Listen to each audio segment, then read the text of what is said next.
Let's investigate it, let's debunk. Let's debunk, let's debunk, let's debunk. Production shining bright. Fake hauntings just won't survive. Let's seek the truth and get it right, and debunk those lies hidden in the night.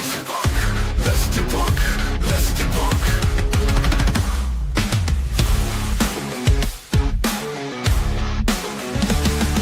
Productions, here we go, bringing you the truth about the paranormal, not letting the fakers spread lies and junk. Let's investigate it, let's debunk, let's debunk, let's debunk, let's debunk. Productions shining bright. Fake hauntings just won't survive. Let's seek the truth and get it right, and debunk those lies hidden in the night. Let's debunk, let's debunk.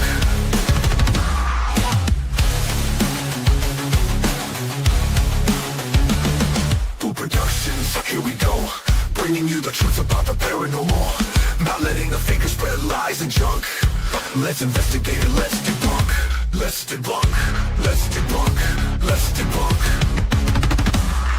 Productions shining bright. Fake hauntings just won't survive. Let's seek the truth and get it right, and debunk those lies hidden in the night. Let's debunk, let's debunk. Here we go, bringing you the truth about the paranormal, not letting the fakers spread lies and junk. Let's investigate it, let's debunk, let's debunk, let's debunk, let's debunk.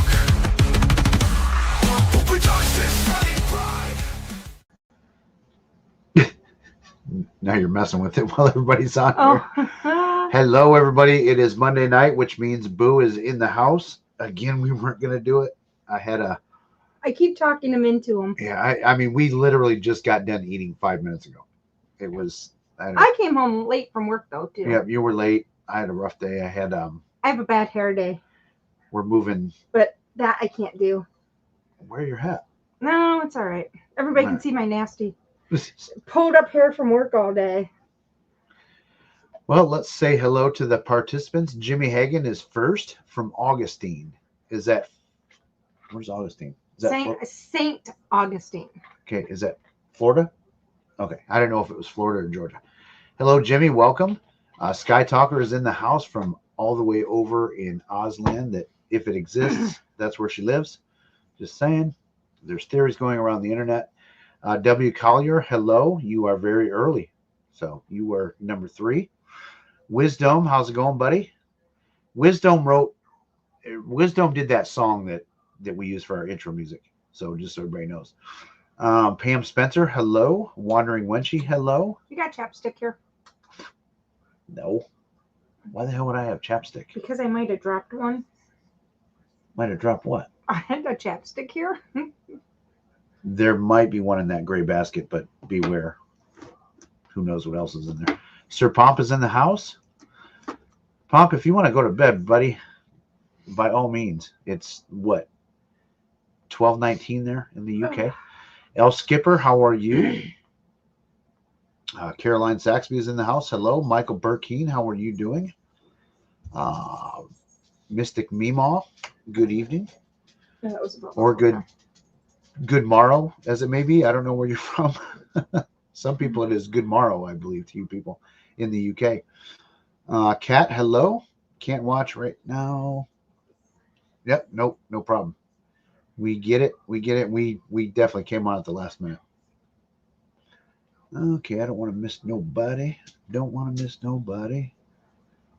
Oh, we are to the bottom. Shadow Cat is in the house too. So hello. Oh boy, what are we going to talk about tonight? We didn't even prepare. No. Not at all. Yeah, it's tomorrow in Australia. So I'm telling you guys, send me the freaking lottery This week's numbers. an off week though, but it's a long week because then next week's a short week because of the holiday here in the United States. Well, plus you got procedure on Friday. So. Yeah, so Hey, I Mariah, haven't how are really. you? I have a short week because I have 2 more days of You work. have a and really then long weekend. I Friday, have, Saturday, yeah, Sunday, I know, Monday. and I did not. Well, actually, I do too. Yeah, I did not plan on this way. Yeah. I just knew I wanted my procedure to be done over a weekend. They keep calling me to schedule mine. You better call, or I'll call and schedule. I'll call and schedule it. But then and so I have one extra day to recoup. Well, not really, because we're going to work our asses off on Saturday. Yeah, but I'll be close to a bathroom. Yeah. Saturday we're going to be. We made the announcement last week that we are starting a side hustle, and we came up with a name. Yep.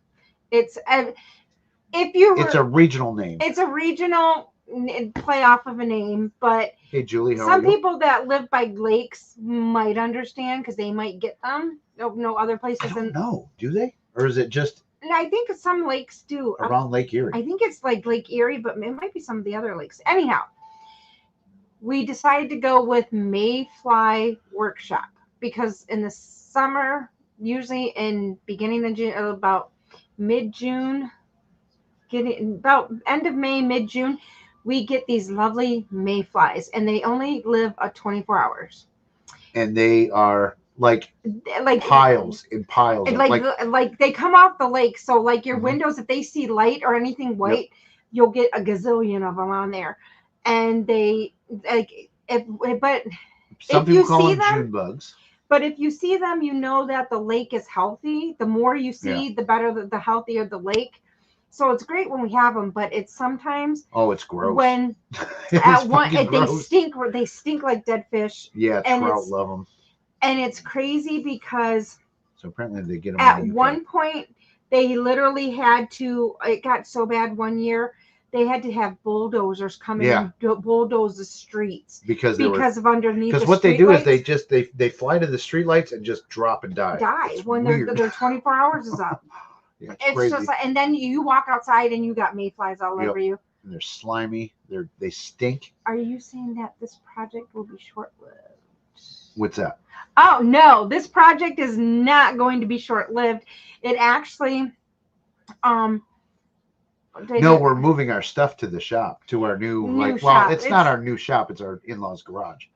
But that's so I've been trying to clean out my storage unit because we need to get all of our woodworking shit over there and set up. What this is actually doing is because of my brother-in-law not being able to go back to work, he's never going to be able to work a normal job again. Well, but he was a driver, so he was a driver, and because of his vision, he's not going to be able to. And plus, with the cancers that he has, he's not going to be able to go back to work.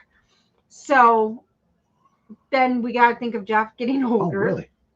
So apparently they have mayflies in the UK. So that maybe isn't as regional of a name as we thought. And so then we ended up having to so we thought, well, Jeff's getting older too, so that's something that we can. And then my sister and I are crafty, so that's why, because we were going to do wood shop, but then we decided to do workshop because workshop would make it so that like the stuff my sister and I do, because we upcycle stuff, so we find stuff that we can make into other stuff and upcycle it to something new.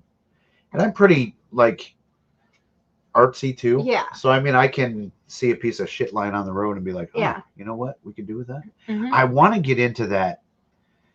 Again, we're not even, we're going to get into some paranormal stuff. I promise. But I was going to say, I want to do some of that epoxy. Yeah, the epoxy stuff will eventually with the rough edge wood and things like that, with the epoxy pours. And but you can find make big money doing that. We're doing better than we have done anything else trying to do social media and that before. We're like, we already have a Facebook page, we already have a YouTube channel, we already have an Instagram page, so we have all that stuff set up.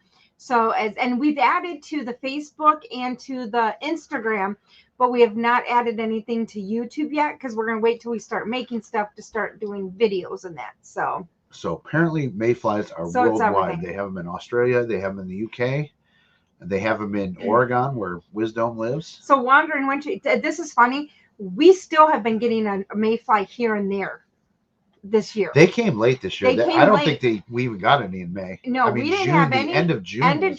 And then like the beginning of July, because 4th of July weekend we had a lot. But we are still But it was a cool May and a cool June.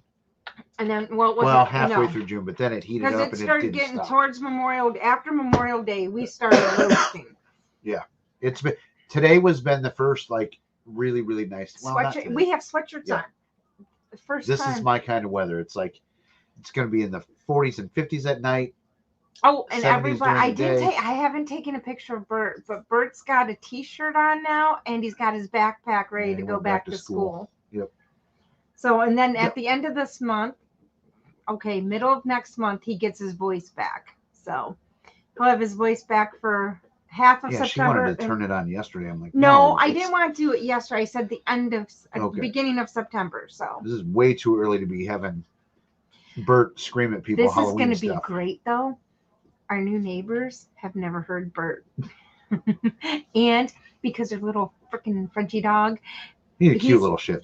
she's cute, but it's Bubba and Boo almost ate her. but it's going to be interesting Or because yeah, if she hits just a certain spot in the yard, it's going to trigger him. Or if they hit a certain spot in the yard, it's going to trigger him. So apparently Kansas, so mayflies are not a regional thing. So Nope. that's good. Okay, cool.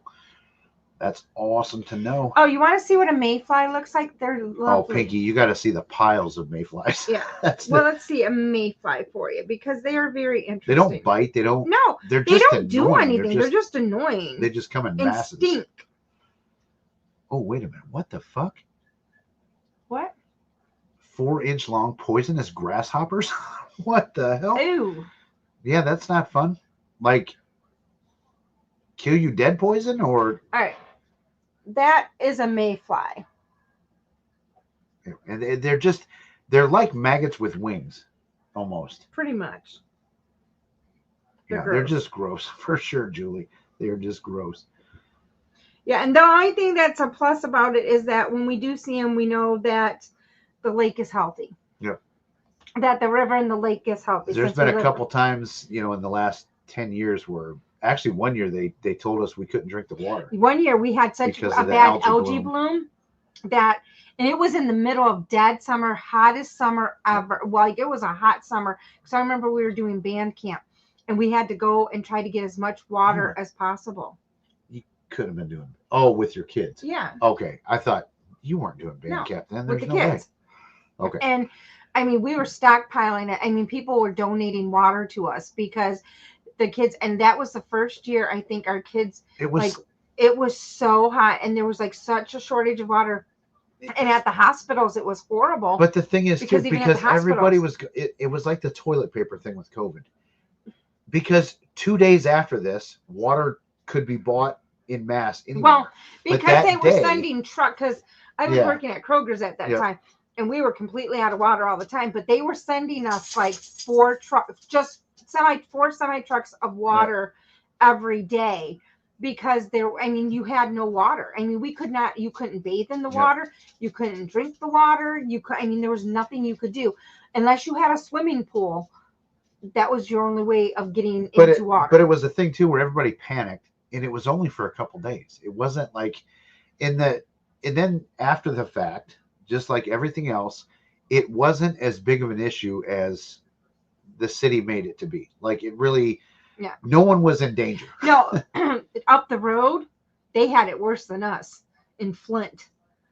Well, they got the lead thing going on up there. But no, with their water, several Oh. years ago, like the whole city. Yeah, well, was- because they had lead pipes and it was. But yeah, it was it's- like it's still bad. but they went months with where they could not and no water, where they were having to bring in that like was crazy. massive containers of water. I mean, it was like a state of emergency. Yeah, 'cause but it was so bad. but the thing is, I feel like their water lines are the same as ours. Like You would think. sometimes things get turned into a bigger deal than they really need to I'm be. funny. Like Now where I hey, work, paranormal we can't research drink unit. the water. Is this Matt?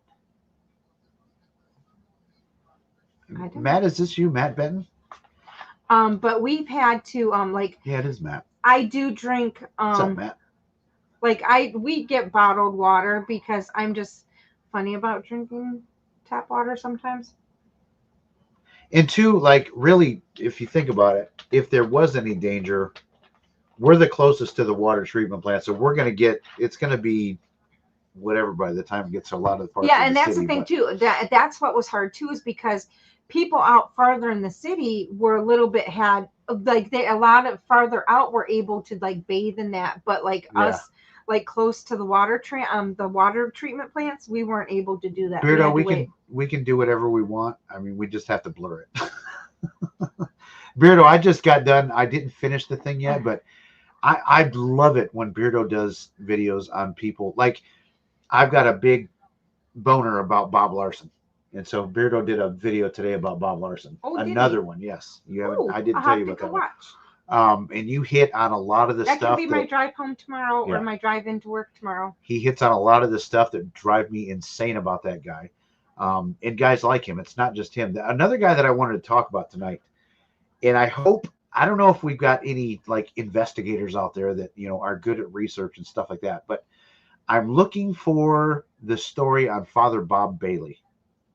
He worked with Nesper. He was their exorcist, but I do know for a fact, because Eric Vitale from the Disintegration of Nesper page posted a thing from the actual Catholic Church where he was removed from the Catholic Church years ago and for conduct unbecoming of a priest or something like that. So I'm really curious because now he's with this other Warren Legacy group and blah, blah, blah. And Bob got Beardo slapped. Yeah. Which So yeah, if anybody wants to or knows anything about that guy, hit me up in the DMs because I'm looking for dirt on that guy. I'm going to do a video about him sometime. I got some others that I'm working on too, but after I get that damn storage moved, oh yeah, it's killing me. Which water Kenneth treatment Copeland, plant? I hate that fucker. She lives, I think she lives in Michigan. So she might be by the Flint one then. Yeah, I think she's not That too far was from us up in Terrible. Michigan. And it's like, oh, Sky Talker member for 15 months. Wow. Wow. I need to do more. I know I'm so bad. Yeah, Matt mentioned that Kenneth Copeland is another. There's so many of those televangelists that are just disgusting. They're sick people and they're bad people. Hello, Anna Banana. How are you doing? For you, Jeff, I have to completely. Whoop. Let's get Wisdom's comment. I feel I have to completely tear down my studio so they can paint the house soon. Oh, that sucks. Yeah. But we're gotta completely do what you emptying gotta do. a storage container. Yeah. And then going filling to up be, my in-laws' garage. I think my It's on brother-in-law network- was going to have a. and we're going to be panic setting it attack up, but we're today. setting up the workshop this weekend. So And we're going to start building shit next week. So I mean, if you guys want to go, and I mean, if you're just into what we're doing, that YouTube channel is going to be a lot different. Yep. It's going to be a lot of comedy. It's going to be a lot of. And there's no subs on it yet, but if you guys want to start subbing already, I'd appreciate it. Shit, I didn't even sub yet. I know. Jesus Nobody Christ. does. But We should put the link in the. Yeah, I gotta find it though. Yeah, but it's going to be completely different from the paranormal stuff. And again, we're not bailing on the paranormal channel. We're not. no, it's gonna It's be. just- It's just gonna be. And this is something that the four of us are doing together. It's going to be very vloggy. Yeah. Like, you're going to watch me build shit. And watch us varnish and sand and do stuff Yep, like that. yep. And, we'll share in like, hey, man, we made this and this made us a lot of money. That's what I'm hoping. I'm hoping we have a lot of videos like that. Yep, he's taking money from the church and using it for himself. Yeah, and Bob Larson doesn't even have a fucking church. He doesn't even have a church. He's got, his Paranormal University, which is a website where you can pay a lot of money to learn how to cast demons out, which he doesn't even do. So I don't know how you learn it from somebody that doesn't do it themselves. Ugh. No, yeah, Occult Life wants the link. I don't know if you can. I'm trying to find it. We're not good at that stuff. No, because We can probably share it on our YouTube page. Worst case scenario after this show. Yeah, Bob Larson. Who else? There's a lot of modern ones. Crap, I can't think of her name, but there's this lady. She's gotten caught. Actually, several of these people have, where they say they're doing these deliverances, and the same person is in a different costume at 5 or 6 different videos that they do. It's God, it's gross. So they're paying actors to, and yeah, one they found this girl. They found her IMDb page, and she's an actor or actress. Sorry, um, and they caught her at like 4 or 5 different exorcisms, so in different outfits. Well, hang on, let's see what Matt is saying. I decided to start a non-paranormal channel to talk about my other passions like guns and yep. A lot of us are into so many different things. Hey, Friday House, how are you doing? Yeah, we're talking about lame Larson. But yeah, a lot of us are into, there's a lot of musicians too in the paranormal world for some reason, like Joe Vitale, Crow, Beardo, me. So yeah, there's a lot of, I think content creators are kind of artsy people in a way. And, so you get. Why is it not pulling up? What are you doing? Trying to find our Mayfly. It's not pulling up. We can't even find our own fucking channel. Crazy. What is up with that? Let me go find my. Now I have 2 phones too. That's crazy. Yeah, 2 phones is crazy. Can't even find our own channel. That's how. Yeah, that's Beardo. I'm the same way. Oops, wrong one. I'm the same way. I haven't touched a guitar in. I think y'all saw the Nun when I dressed up as a nun one year for Halloween, and I played the song "Sober" with the old guys in the band, and that was the last time I really touched the guitar. So they're trying to get me back in it so hardcore. So Mayfly is going to join our chat here. Huh? Mayfly is going to join our chat here. Oh, okay. You're logging as Mayfly? Yeah. I have not, Pinky. I need to see a lot of you too. Like, I realize you have to, like, your name is your channel name, but like some of you guys, I don't know that you actually have content on your channel, and that's bad for me. Pam, we do have a Discord, but I checked it yesterday for the first time in like a month. Like, we just really don't. Pam, we do have a Discord. Echo Jeff.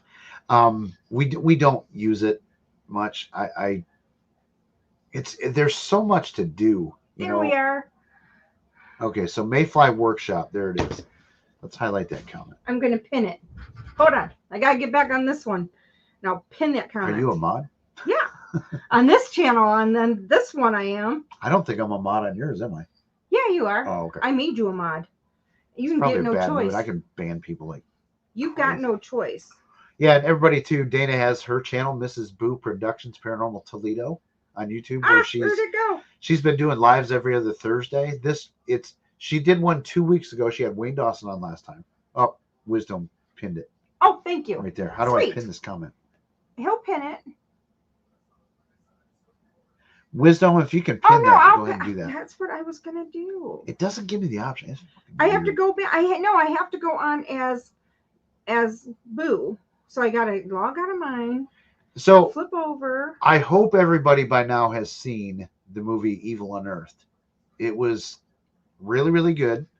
I'm in it for 15 seconds. Not even that long. Actually, it's more like 3. But I don't care.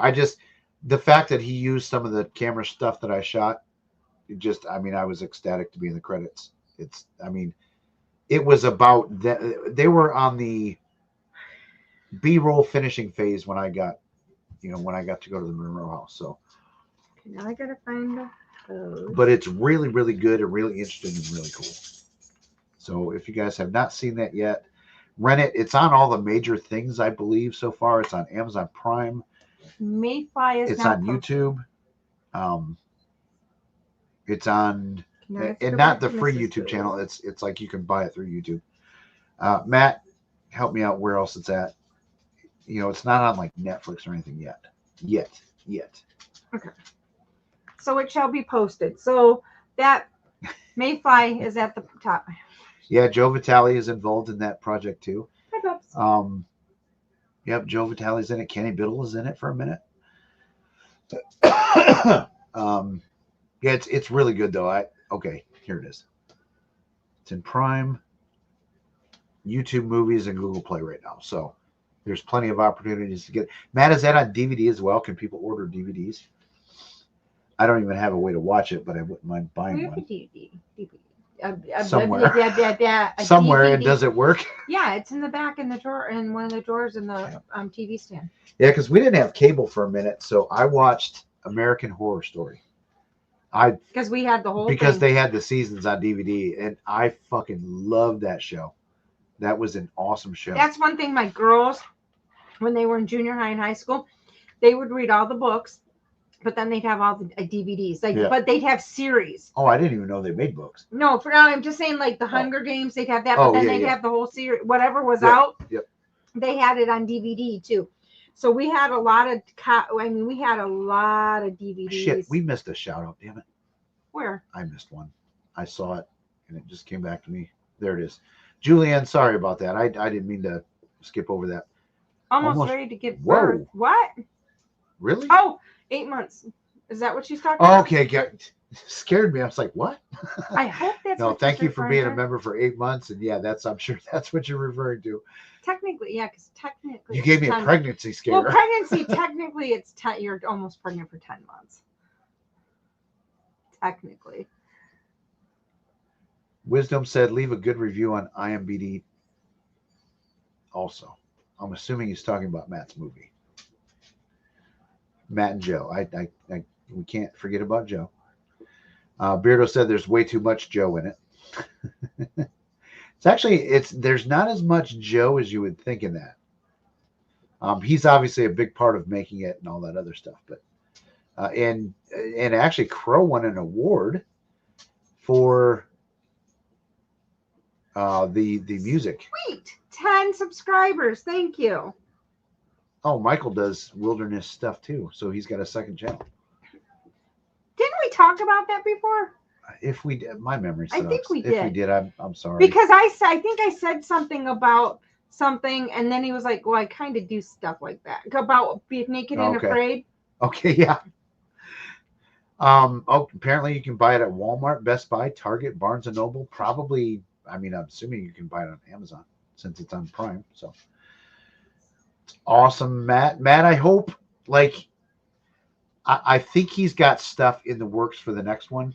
Oh, somebody gave us a New Zealand 149. Yeah. That would be Pinky. Pinky. Thank you. Thank you. Oh, I just haven't gotten that far yet. I know. There it is. You're slow. Thank you so much, Pinky. Yeah, I will check out your music on your channel. I have not. Like I said, a lot of people, I don't know that they have, actual content on their channels. So. Because we're up to what, 3 channels now between us? Yep. Yeah, Matt got I saw a Facebook post today. Apparently he got a not so nice review from somebody, but. Oh, really? But it was an ex. Oh. So the Conjuring House movie too got. So I mean, that's how it's going to be. For every bad review, you should get about 10 good reviews. And that's the thing too. People tend to when they review restaurants or doctors' offices. I think they tend to do the bad ones. They don't. Not many people chime in when they've had a good experience. See, hey, Sean, how are you? This kills me when you have somebody chime in, like doctors' offices. Okay, if you're going to the doctor, sometimes there's not so much family practices because they have built-in times for, for whatever, but specialty offices, we're on a tight schedule. And some of us, a lot of us, we book out 2-3 months for just a routine, regular, established. And for a new patient, we can sometimes be 6 months out. But we have spots available for something that's emergent that has to get in. And people those are the ones that give the bad reviews, is the people that can't get in. But this is the problem. We sent you a reminder 3 months before your appointment was due. And now you can't come in and you can't get your stuff because you didn't get in time, and you have to be seen to get it and then they just magically want us to pop one in there, and it's like, you can't do that.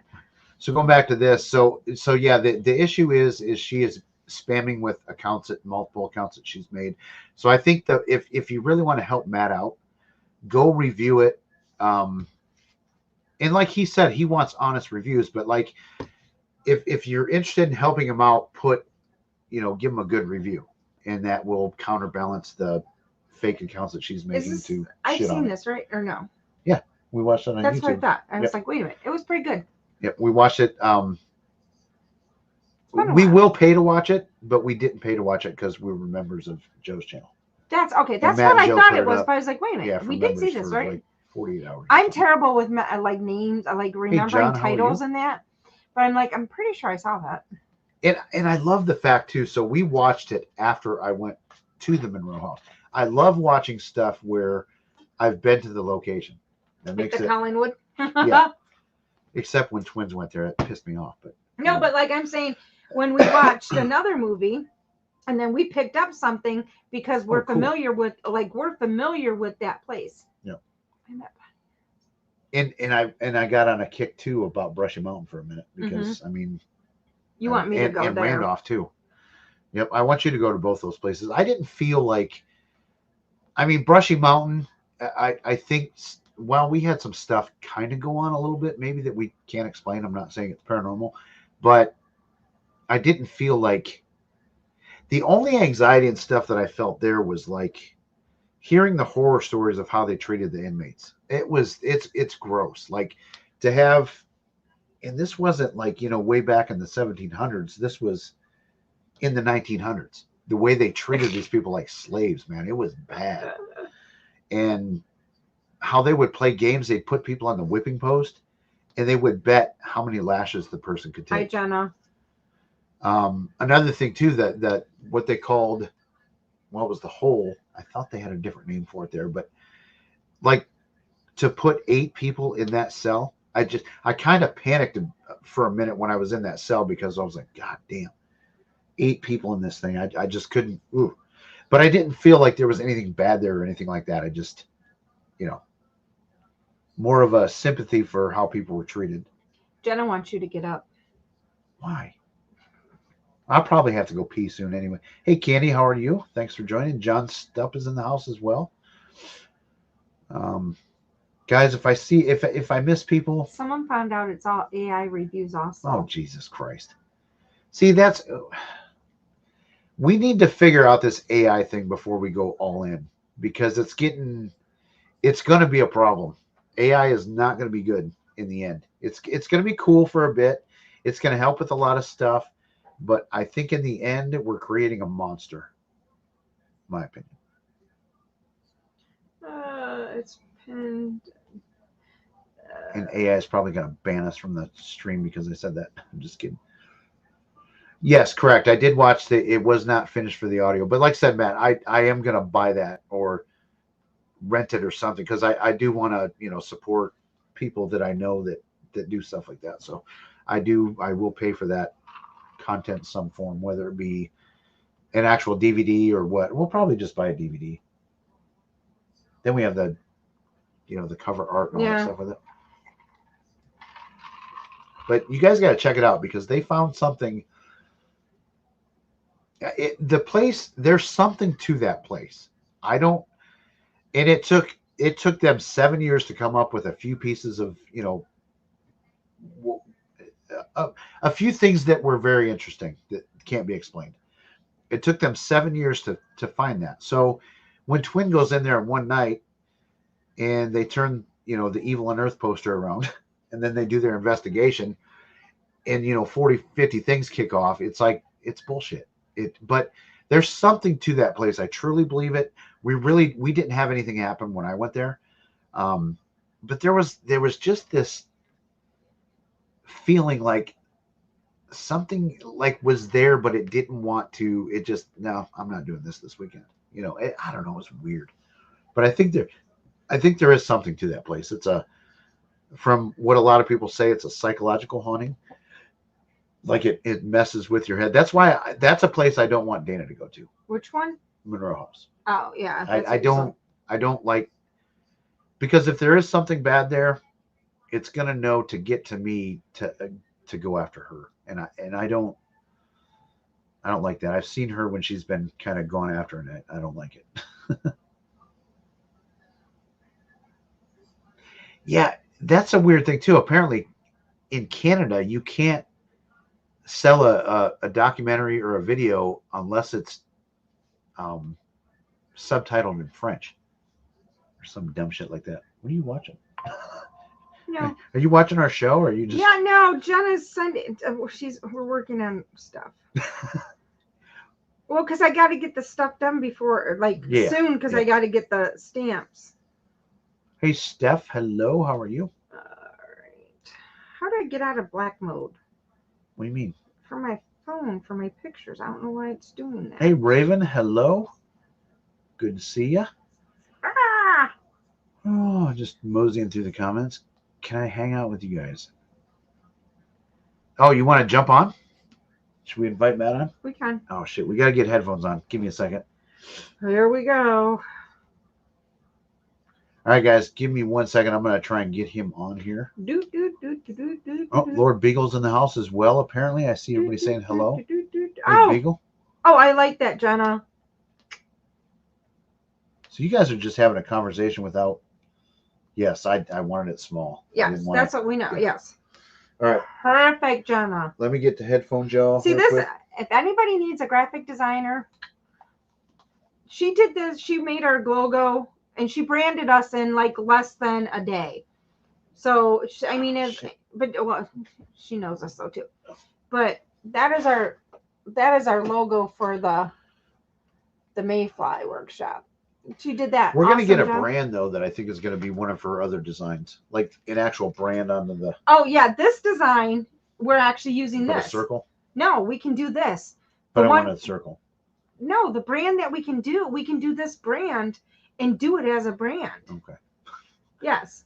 We're not having two different stamps. Beagle, we are good, my friend. Okay, so bear with me, people. You guys know that I'm not good at the... Copy. Here we go. Shit, do I even have Facebook open? No, I don't. How do you not have Facebook? I shut it down when we stream because it eats up a lot of... Oh. Oh, I shut it down last week when we did the stream because people said it was lagging so bad. So I cannot see comments for a moment, y'all. I can. Okay, good. Well, then reply to some, please, while I look for Matt. And now that I'm done with... Ooh. I looked up, it's like, ooh. No, Jimmy Mitchell. He's going to see the 1989 Batman, apparently. Oh, no. Okay. Ah, damn it. I hit the wrong button. What'd you do? Oh, Jesus. I screwed this whole thing up, is what I did. What did you do? I hit the wrong button instead of clicking on his name. There he is. I hit this instead of that, which is not good. Okay. Sending you the link, Matt, right now. God, I haven't seen Matt in a long time. I saw him. He was on with Joe recently. They've been doing the last runs. time I saw him that we did anything, he was actually going off the boot camp. He was like in the hotel lobby. Yep. And I remember, hey guys, I don't know when I'm gonna go, but I gotta go. And then he was like, I gotta go. That's the last time I've talked to him. That's the last time I've talked to him, yeah. And he showed me too some stuff that it's not in the movie from the Monroe house. And but interesting stuff. I think there's a lot of stuff. Like if he would have made that how he wanted to, it'd probably be 4.5 hours. Because there's a lot of stuff that didn't get in there. Oh, there he is. Good evening, Matt. Good. How are you? Are you doing good? You at the distillery again? It looks like you got the whiskey stills behind you. Yeah, I'm actually at work, just doing nothing basically. So the Marine Corps is paying you to be on this live stream. Exactly. Yeah, they're paying me to be here. Awesome. Pretty great. Awesome. Great. So how's it going, man? It's going good. I keep muting myself in between because someone down there is doing the shopping. I don't know if you hear the background, but they're shopping some stuff over there. No, we can't really hear it, but just tell him to stop. Okay. I mean, if you don't have to work, why the fuck does he? Our job is pretty easy over here. We're just like security, basically, armed security. So if you were to say one thing to plug your movie to our audience, which I'm sure our audience is your audience as well too, plug that. Give us the elevator pitch. Why should people go watch your latest documentary? I don't think anyone has ever seen a documentary that took 7 years in the making of just investigation portion of the film. 7 years of investigating this location. And on top of that, we found things that's in the crawl space that is basically straight from the movies is what it feels like. Like when I found that, it was actually, it was technically Eddie that found it and pointed it out to me. And when it was found, I was like, "Oh my god, this is really cool." That was something. That was something intentionally made. That was not. Oh yeah, definitely. Yeah, for sure. There's no denying that. Right. And it wasn't some like little kids' high school project or some shit like that. That was. You guys watch the movie and you'll get to see what we're talking about. I mean, you kind of sketched it on the cover, but to see the actual thing is crazy. Yes, it was something that, to me, this is my favorite location when it comes to a story, because when I make a documentary, it has to have a good story. It can't just be your standard, oh, here's the location, here's history and evidence. That'll be like an episode, basically. Yeah. Sorry. There's a truck backing up. Anyway, so I would say that this location stands out in that aspect of the things that were found there, the things that were found in the crawl space. There's more things that were found that's all shown and displayed throughout the film. Right. So it was extremely intriguing location. And then we had information on the person that actually did the rituals. And that was pretty cool because that's never been released before by the public. Right. So this is the first film to actually get that out there. But stick figure also. People have heard about the stick figure and seen it on the poster. They never officially saw it until this film. So yeah. And it's very. I just thought Blair Witch when I saw it. You know what I mean? I mean, it doesn't look like that, but it's very much like, holy shit, that's kind of like some Blair Witch shit. You know what's funny about that is that I actually, obviously, after seeing that, I was heavily inspired in the logo stuff of making it, putting an official stick figure logo. I had an artist that did the poster for me. Yeah. He did like some cool goth artwork.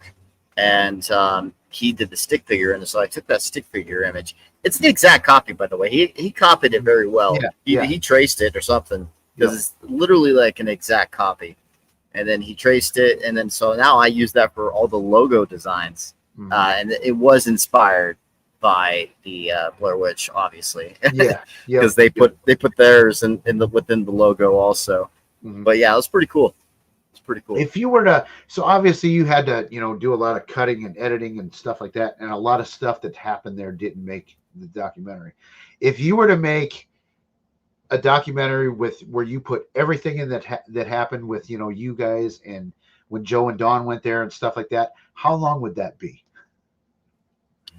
It'd be pretty long because I was wanting to put the demonologist into the documentary, but it just wouldn't flow well with the documentary. It was very, I would say, it would feel off because we did the big investigation, and I didn't want to show that stuff beforehand because that part didn't happen until years later. Yeah, and so, and also we didn't get a waiver signed by him. It's not a waiver, a media release form signed by him. Yeah. So that's another thing that we need for when it comes to movies. When you're doing movies, it has to get released to television, and you need documents for that. So, can you put that kind of stuff on your YouTube channel? Yes. And would you ever do it? Like, just make regular. I was thinking about that. Yeah, I think that. I was thinking about that, but the things I make is usually really edited, like episodic or documentaries type stuff. I don't usually do like raw stuff because I don't want to. It gets oversaturated with when people start looking at your content. So I usually give that to members. So I do think I could do that for members for the little extra stuff. So YouTube members, I will do that more. Well, and again, if you guys don't know, if you become a member to Matt's channel, like you get to see all of the raw footage being edited. Like you are very transparent, and Joe is too, in what you guys put out there. So like, it's all out there. It's not, there's nothing made up or anything like that in this documentary because you can see the raw shit if you're a member of their channels. Yeah, you literally watched us review and you watched me edit the entire film. The entire film was edited live. So it was, there's complications with that because it kind of runs the computer a little bit slower a little bit when you're trying to do the editing. But I spent a lot of money on this new computer I got. So it was able to handle it. Yeah, I was able to handle it. Joe sent me a couple of like when he was doing B-rolls, when I went with him, he was doing B-roll stuff with that Black Magic cam. The amount of fucking gigs that thing shoots for like 30 seconds, or it's longer than that, but you know what I'm saying? Like, yeah, I don't have a computer that can deal with that. No way. It's crazy. My DJI, so I bought the DJI Ronin 4D, and that camera, just for filming 1 hour, is a terabyte. Jesus Christ.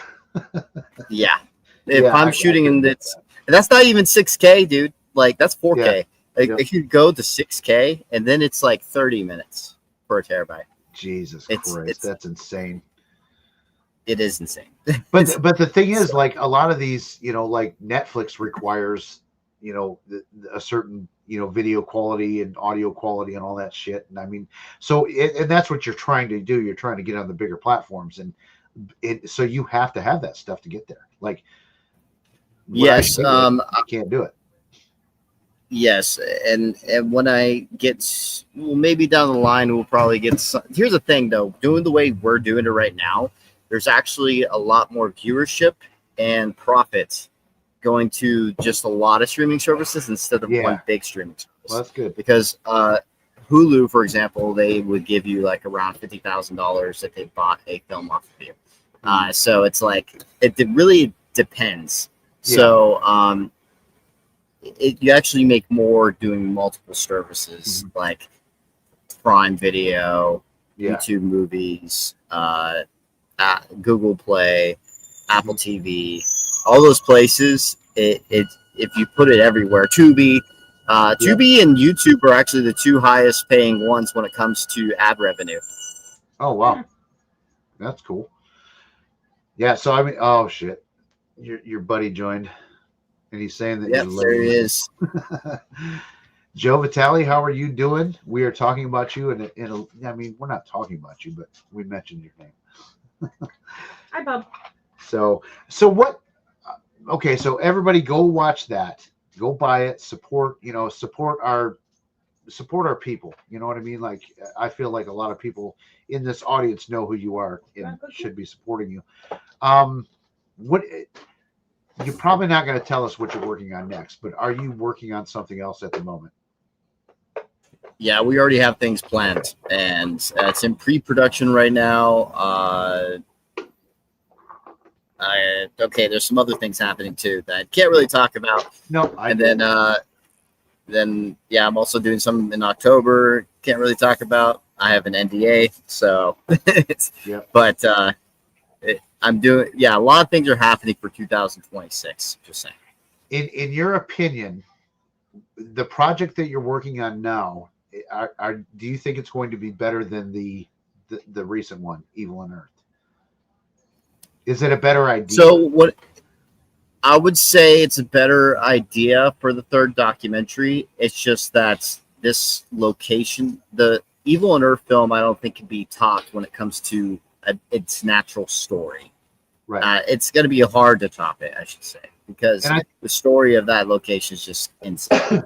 And I think too, when you guys put 7 years in investigating in that place, I can't imagine that you're going to put that many years into your next project. I mean, maybe you are, maybe you're not, but Yeah. yeah, I mean that's hard to do. You can't come out with a documentary every 7 years. You know what I mean? It's you got Yeah, we need someone. We need an awesome owner like Eddie. Eddie fucking Eddie Norris. Yeah, so like Eddie Norris is the reason why that even happened for us. Yeah. Like he allowed us to stay there multiple times and accumulate a lot of evidence. And then it wasn't until because originally it was supposed to be a different documentary I was shooting, and then it got changed because I thought the story was just too good for this location. So I was like, okay, this place deserves its own documentary. Yeah. And Eddie too, to be honest with you, that he's cool as hell. So he keeps the price low. If you guys are in the region, I recommend that everybody book a night or two there. It's very reasonably cost. But that guy, one thing I noticed about him, so when I met him, he doesn't go into a room without peeking it first. You know what I mean? Like he is genuine. Yeah, he's always on edge. Yes. Yep. He's always on edge there. Yep. Every room, he peeks the corners before he goes, around a corner, and it's just so he's genuinely like the dude has experienced shit there. No doubt in my mind. His stories. I like the one where he went out the second floor window onto the roof to get out of the house. That's crazy.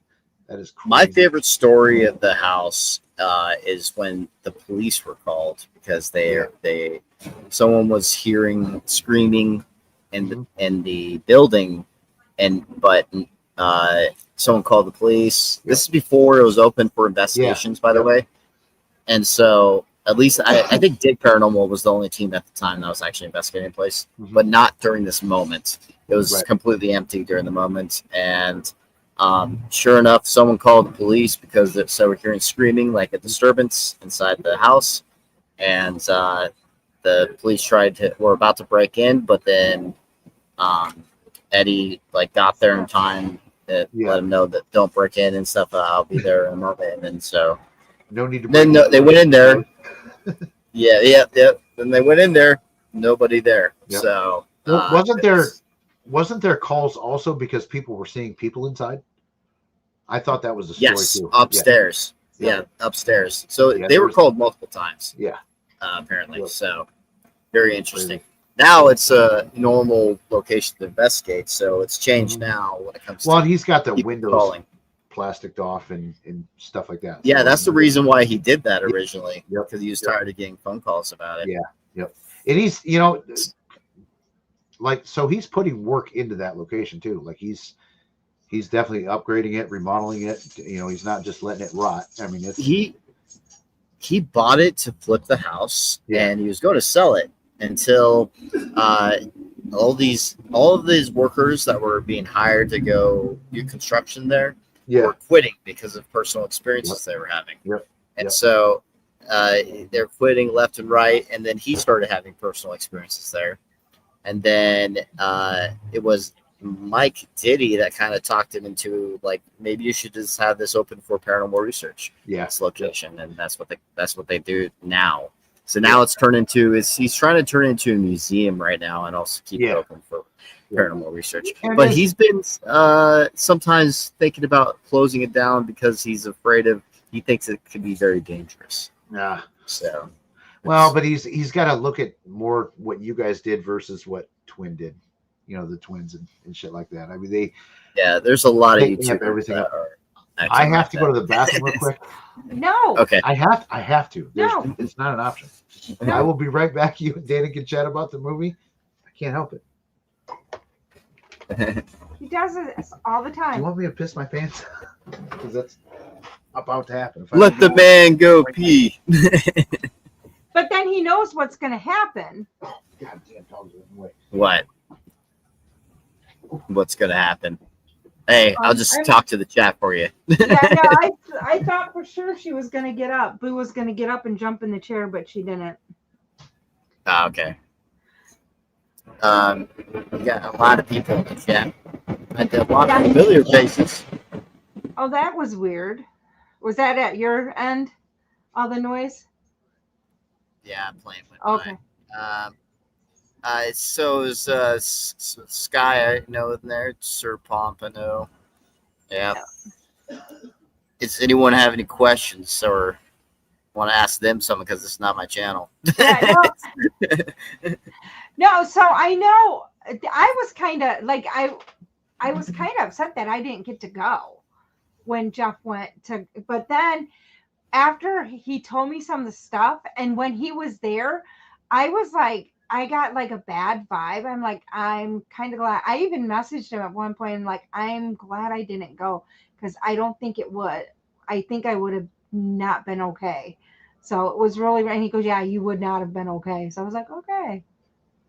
So I was like, yeah, but so it's weird because most stuff I'm like, I don't have a problem of going, but like this one, I don't have a desire. I'm like, I don't think I want to go, which so there's a lot that I will, but that one I'm like, I don't know. So Steph asked a question, Matt, are you guys planning on going back to Monroe House soon? Yes, we are planning on going to the Monroe House soon. I'm trying not to give dates because I'm not trying to get people to show up on that day. Yeah, It's like no, it actually happened before. Yeah. I can imagine, That actually happened once. That actually happened once. I was actually with Mike and Scott. There's this guy named Scott that just invited some people over. I was like, uh-oh. And then apparently a couple of them were fans and everything. Just wanted to talk to one of them was a kid, and so they just wanted to see us.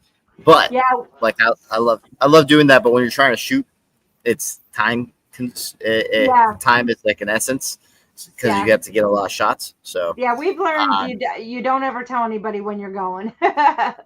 Yeah. When it comes to Pam, she's saying, what's the most profitable for it? I would say either Prime Video or YouTube movies. YouTube movies, for some reason, is a lot more. I don't know why. So I'm assuming we're getting more on it, but I don't know. I do know that YouTube is the most profitable for us in general when it comes to ad revenue, for sure. YouTube is the most profitable, but this one right now, it's only for VOD at the moment, so which is video on demand. So it's available to buy for the moment, but about 6 months or a year, it'll be released on for free with watching ads. So, or if you have Prime Video, like subscription, and so that'll be changing later. But right now, that supports us a lot if you guys do the video on demand because I spent around $30,000 of my own money making this film, so it was very expensive, and so getting something in return would be good. Yeah, for sure. I mean, and I like to support people that like, I've talked about this on the show a lot of times. Like, I love going to watch live like theater and things like that because people that do things live and people that are passionate about what they do, I like to support that. And you, obviously, you are. Joe is, everybody involved is. It took you 7 years to make it. I mean, how much more passionate can you get than to stick a project out that long? So go give the dude some money. That's what I'm asking everybody to do. Misty Haven has a question. What is the scariest paranormal thing that's happened to you so far? It would be, I believe, my first demonic case, which was Revenant Acres. When I got back home, I had personal experience at that location, and I mean not the location when I got back home. And so, not only did something happen right before I went, it also happened right after I went. So this thing, I definitely believe was demonic for that reason too. And then had a very, I don't like talking about it because people think I might be crazy, but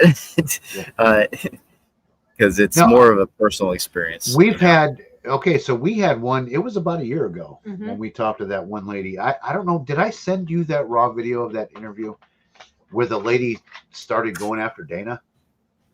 You were talking about it to me, but I don't think you sent me the footage. Or if you did, I might have forgot to look at it. Been busy. Yeah, no, I get it.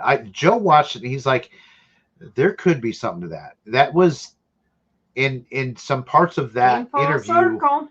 like actually came to fruition this year. Like it's weird. It was very scary. So I know what you're saying. Some of these personal experiences, people are like, oh, come on, I know a lot of people too that like watch our stuff and watch other channels. They don't believe in the, demons and things like that, which that's fine. I don't, but I'm telling you, there's been a couple times where we've encountered stuff that is And not like I said, that one, I've had people come at me like that before. like that. But like That chick turned, man, like, yeah, but boom. it just was, and it came out, and because some people will be like, well, everybody will say it's like a parent or something, but it's like, no, this hit differently. Like it came at me. I don't get scared sitting No. here interviewing clients, No. because we did residential stuff for a long time. I'm sure you know that. I don't get scared sitting here interviewing people, but that was one time where I wanted to run out the fucking door. I did really afraid, and there was something in here watching, and it was. If the police would have went by, they would have thought I was a dead body. She was in my out in the front yard like, laying down. I was like as tight as I could to the ground. Yeah. With holy water and my rosary, and that's what I think was the weird stuff. Is that I never asked for my rosary and holy water, and I wanted my holy water and rosary. No, you came in and got it. Yeah, but I'm saying I was like, where's it at? I want it now. And so I normally don't have to do that. And that's what I'm saying. I guess my point is, a lot of times if people don't experience something like that themselves, they doubt people that have. And so I don't doubt that you had like an experience like that, because I've had them. Because if I heard it, I'll be like, oh, this guy probably has mental issues. But the thing is that this is the only time it's ever happened, and it's only been one time this has happened, and I've been investigating the paranormal for 15 years almost. So 2011 is when I started, and it was a crazy experience for me, because it was when I was at home. Sorry, there's people around here. Your buddies are probably all standing in front of you like, hey, yeah, share the story, dude. I'll tell you why you got to take a break for a second. I'll share a story of mine too. I had an attachment once where I was going to unalive myself. 2 different days, back-to-back days. But thank God, for some reason, I don't know why, because if you're gonna do that to yourself, why do you have to finish out the workday? Why not just go do it? You know what I mean? I knew where I was gonna do it, how I was gonna, use my sidearm and go sit at a park bench and do it. But I was like, I'm gonna do it after work. I got to finish the day. So by the end of the day, I was like out of that mode. But that happened, and so I had to get some help from a friend, because. And then you met me. On. Yep. And then I met Dana. But I mean, it's not good, man. That shit, it's real. People, I know a lot of people don't believe it's real. Yeah, I had a bad vision, so I'll say it real quick before someone else walks over here. Basically, I had a vision of while awake. It wasn't like when I was sleeping. While awake, I literally had a clear vision of grabbing a gun and shooting the blind bomb in the head. No, it was, after that, I almost quit the paranormal. After that, I almost quit. Yeah, because that was like a very fucked up vision. After having something like that, and it was I don't have visions like that. Was like the first time that's ever happened to me. It was after that location. And it was. This location was apparently haunted by an entity called IM7. And I find that interesting, because there's other cases, not just my own, that did the IM7 thing. Yeah, I've heard that before. PRS from Paranormal State. They did the IM6 case. Yep. And then I also talked to Ryan Buell a little bit at the end of 2024. I talked to him about those cases, and he actually had one that wasn't televised that was called IM3. So there's entities out there calling themselves a specific number. I'm guessing it's the 7 deadly sin ones, is my guess. But I find that intriguing and interesting.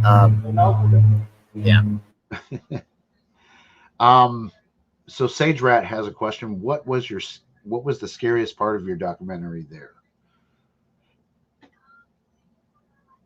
Talking about the I don't Monroe. get scared. So I don't get very scared often really. either. So, but I think for the people, I'll give you what most people are telling me. They think the sequence that I was doing, the SS session, was very creepy to a lot of people. I would say that was the most chilling one for me. That was the most chilling for me because when I reviewed back that video, I got the straight up chill watching that because of how even my body language was very accurate with it. So that was very strange. Cool.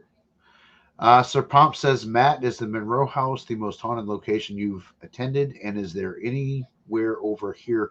And he lives in the UK, so when he says over here, where would you go in the UK if you could go somewhere? I've always wanted to do castles. Like castles are always fascinating. That's like that's one of the things that Americans don't get to experience when it comes to haunted locations because there's very few castles out in America. Very few. Like I can count them on my hand, I believe, to how many there is. Yeah. So it's like there's places that are labeled as castles, but they're not castles. Like there's one they're not in legitimate. Cleveland that that's not. Thank you, Sky Talker, for the gifted membership. And John has been a member for 8 months, too. We appreciate you, buddy. Sage Rat gifted one as well. We appreciate you guys. Thank you so much for the gifted. If you guys, whoever got it, we can't see who got it, so go ahead and put that in the chat. Thank whoever you got your gifted membership from. They're getting better with putting the cues in front of their questions. Yeah, we're looking for questions for you. Oh, John. Sorry if it's getting noisy over here. Yeah, I see your dude like he's trying to get some gin out the still behind you. He's up on a ladder. It was actually it was leaking earlier, so they're trying to fix it. Oh damn! Yeah, we don't want to waste that moonshine. It's not moonshine. I don't. It just looks like a still. I don't know. It does. It had some water in it. I don't know what it's for, but yeah. So what is that? I don't think I've ever asked you this. Maybe we did. We had you on a long time ago after the Conjuring documentary came out, or the Conjuring House one. Yeah. But what's a dream location that if you could go anywhere, money's not an object, where would you like to go? There's two, Chernobyl and Pavalia. Oh yeah. Yep. Those are good ones. Mine has always been the Boleskine house, which is Aleister Crowley's, the house that he lived in and did all. Oh, okay. Yeah, that's one of mine. So, yeah, Chernobyl would be fucking crazy. That'd be crazy. Yeah. That as a cinematographer, also not just as a paranormal as a cinematographer, that place would be so cool to film. So, I watched as a filmmaker. I watched a documentary about, and I'm like, and they showed like before and after.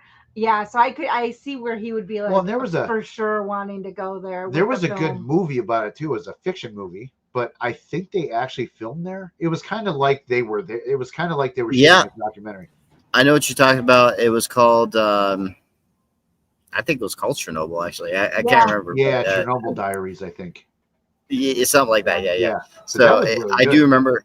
It was like mutants or something like that involved. I've seen. I kind of spoiled it. Because in the film itself, they make it seem like ghosts until the end, until you kind of figure it out. Well, except that, there's a big jump scare, and I'm just going to spoil this. So if you don't want to hear this, don't listen. But that part where that fucking bear was in the apartments, that mutant bear, that's Yep.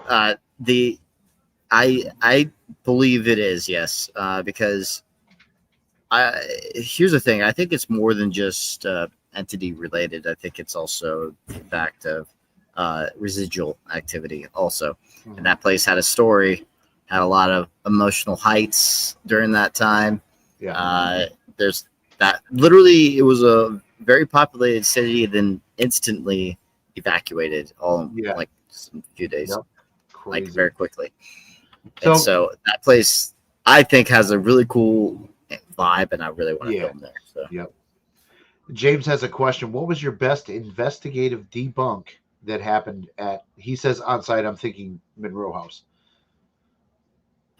Monroe House. I mean, I know you guys did some because you showed me some raw footage a couple times of, we were chatting the one night, me, you, and Joe, and you showed some raw footage where you guys were really, really trying to debunk stuff, and it didn't make it into the film, so I'm assuming that you debunked it. But there was a couple things too. There's stuff that we debunked that wasn't our footage, because I did a big post on Facebook and everything saying, if you have any really good Monroe House evidence that wants to be shared to the world on this documentary, I'd to send it over. There's two that I almost put in but decided not to, and one of them was like a couple arguing, it sounded like, which is interesting because of the history of the location. Yep. And I took it out because it wasn't good evidence, because it could have just been the investigators at one point. They said it wasn't, but I wasn't there. You know what I mean? So I think from my perspective and also the viewer's perspective, they would feel the same way. Like, oh, that could have just been the investigators, because they were there at the time, but they were promising So I believe them, but I don't know for sure. So I was like, I'm just going to cut it out.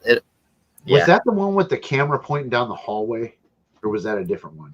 Oh, that's a different one. That one's the other one that I still don't know 100%, but it could be something. I'm a little bit more skeptical of it being paranormal because of how long it lasts. Because usually paranormal events do not last that long. It's basically, we saw this weird swirly thing of light, and I almost put it in, but because of how long it was, I'm assuming it wasn't paranormal. I feel like there's something natural that we just couldn't explain at the time. And it really,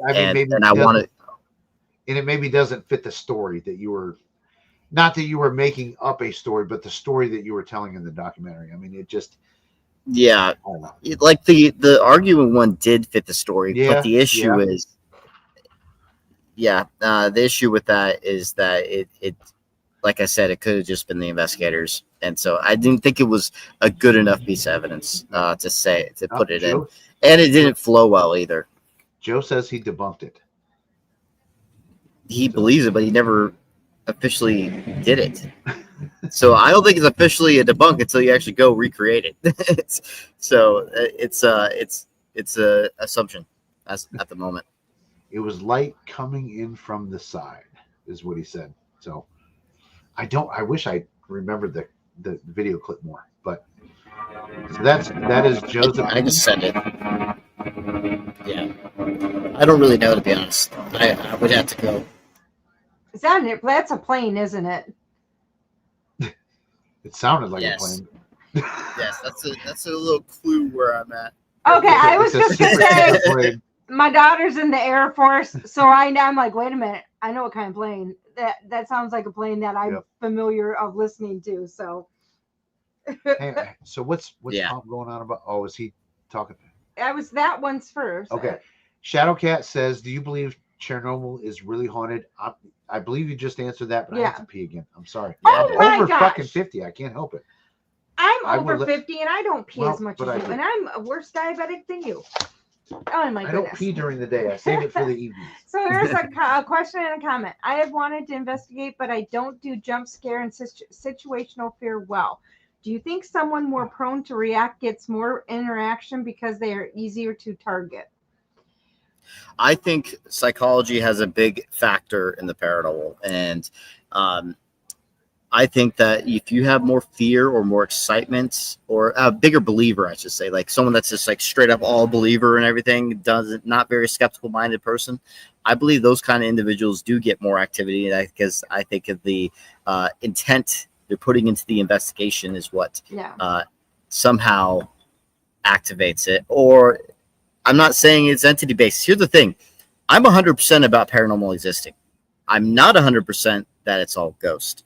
I'm kind of in the middle. I'm like in the middle right now of if it's us, the human consciousness being able to create it, or if it's ghosts. I'm right in the middle. I really don't know 100%. Yeah, but I am 100% about paranormal. No, from the experiences I've had, I mean, when you're with if you're with a whole group of people that they believe nothing, you never have anything happen. But you add one person that believes so hard, I mean, believes it, you're going to have something happen. And then we've done this where you feel it's all like mediums and those that have sensitivities, and you add them, and it seems like you tend to get more activity than if you don't stack them. Yeah, I know a lot of our audience and a lot of, the debunking community thinks that all mediums are full of shit, blah blah blah. Whatever, that's their opinion, that's their belief. It's all good.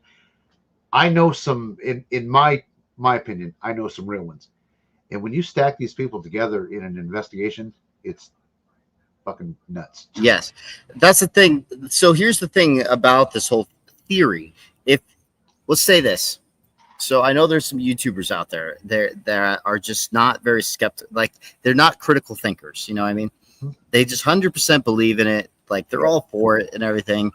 So there is this part of me is that these kind of YouTubers are the kinds that maybe potentially could get more activity because of their power of their belief. And then you have Joe and I or you that are like in the middle. Like, we believe in it, but we're also critical thinkers. Yep. So those critical thinkers are going to have a harder time getting evidence when they're by themselves. Like, when Joe and I investigate, we get nothing. Like, most of the time, it's pretty much nothing.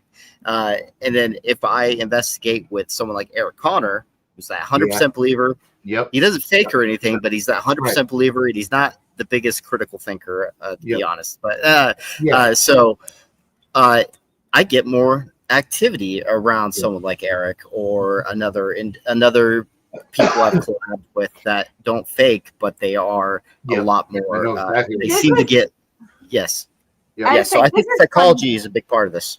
This is funny though too, because I used to be, before I got everything into check, I was hypersensitive about everything. But now that I question a lot of stuff, I don't get it as I'm more like, is it or isn't it? And I question a lot more. We have both as a medium. A lot more skeptical. People are shocked how much I question paranormal wise as a medium. They're like, how can you be a medium if you're questioning everything? It's like, because I'm like, yes, I'm doing, but it's like, however, was it just something that I heard, and that's why when we go on investigations, we try to block me completely out. Because that way it's like I can go in blind, and then what I'm feeling is actually what I'm feeling. There was one time too, we went with, Josh used to be Paranormal Seekers. Okay. That used to be his channel. He does gaming and stuff now, which is, it is what it is. He went on and did stuff that he wants to do.